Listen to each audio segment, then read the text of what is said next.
The New Order Borobudur Temple. Inilah episode baru penataan kawasan dan Candi Borobudur. Sebuah laku untuk menjaga sekaligus mengembangkan peradaban dunia dari Nusantara. Setiap tahun 3,3 juta orang mengunjungi Candi Buddha terbesar di dunia ini, atau kurang lebih 8.000 orang setiap hari. Selama ini, kita yang mewarisi Mahakarya itu hanya menjadikannya sebagai destinasi wisata tunggal, hanya menikmati keindahan dan kemegahannya. Padahal, dengan beban kunjungan seperti itu, justru akan mengancam struktur bangunan, pelapukan, bahkan perusakan. Terlebih saat ini, Candi Borobudur telah berusia 1.200 tahun.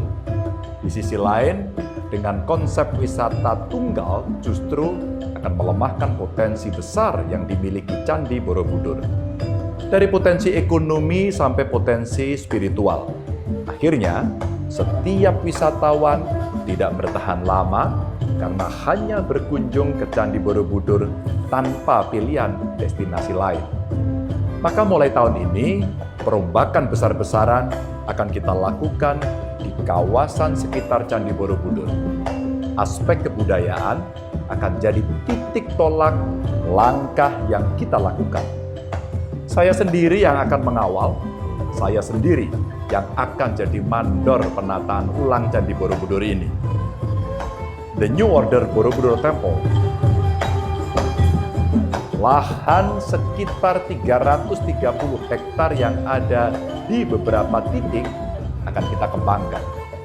Ditambah penataan kawasan sekitar Candi Borobudur, mulai dari pembangunan eco-cultural tourism seluas 309 hektar, lalu ada pembangunan pasar seni dan area parkir seluas 10,74 hektar, pembangunan science park seluas 3,3 hektar, serta pembangunan boardwalk sepanjang 2 km yang akan terbentang dari Candi Mendut sampai Candi Borobudur dan akan melintasi Sungai Eloprogo.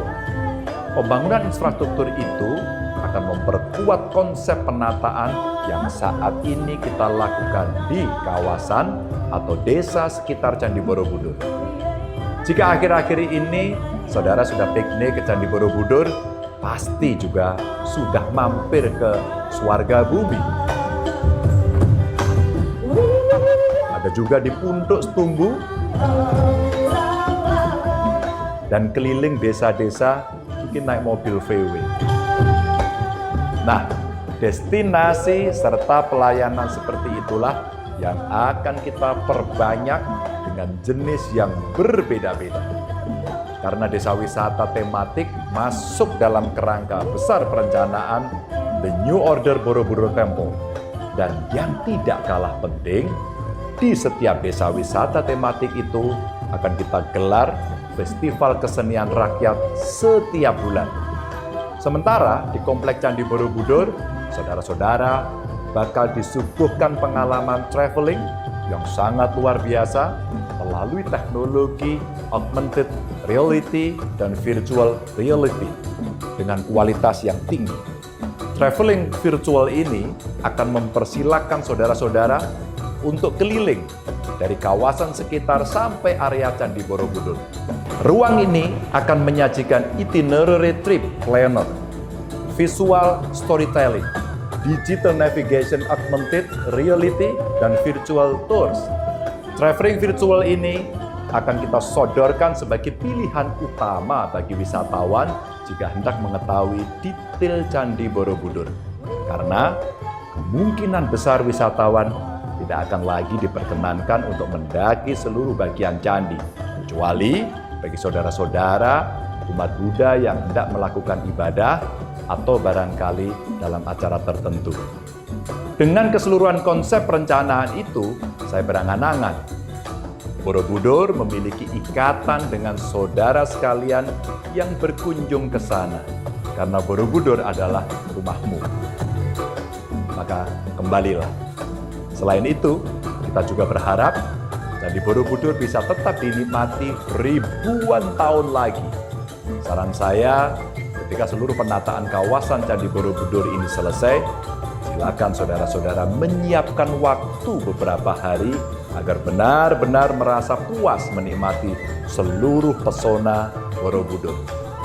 Tapi tidak perlu khawatir, karena di setiap desa wisata itu tersedia balai ekonomi desa atau Balkondes yang mengelola penginapan dengan pemandangan eksotis, suasana yang sangat nyaman khas pedesaan, yang sangat menyenangkan sekaligus mendamaikan. Sangat cocok untuk melepas penat dan menenangkan diri. Presiden Jokowi telah menyetujui seluruh perencanaan itu, bahkan pada pidato kenegaraan pada tanggal 16 Agustus 2019 lalu, beliau menetapkan Candi Borobudur sebagai destinasi super prioritas. Maka setelah persetujuan itu, secara maraton, rembukan kita lakukan dengan banyak pihak, mulai dari Menteri Koordinator Pembangunan Manusia dan Kebudayaan, Menteri Koordinator Bidang Kemaritiman dan Investasi, Kementerian Pendidikan dan Kebudayaan, Kementerian Pariwisata dan Ekonomi Kreatif, serta Dirjen Kebudayaan sampai Kementerian PUPR sebagai pengendali lapangan kerjaan teknis. Semoga proses The New Order Borobudur Temple diberi kelancaran dan kebermanfaatan. Terima kasih.